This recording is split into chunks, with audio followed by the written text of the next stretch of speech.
বিয়ের পূর্বে কোনো মেয়ের গায়ে হাত দিবি না ভাই আমার, খবরদার।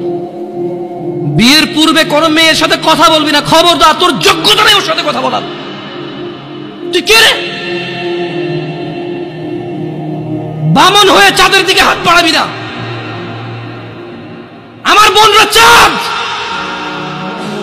ওয়াল্লাহি যেদিন ইসলামী শাসন আসবে, যেদিন ইমাম মেহেদী আসবে, যেদিন ঈসা আলাইহিস সালাম আবার আসবে, ওনার বন্ধের উপর যারা হাত দেবে উনি হাত কেটে ফেলবে। তুই বামন হয়ে চাঁদের দিকে হাত বাড়াইস না। আমার বোনরা চাঁদ।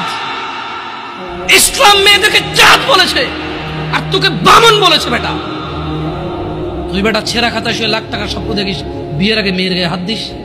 তোর সাহস কত? তোর সাহস কত?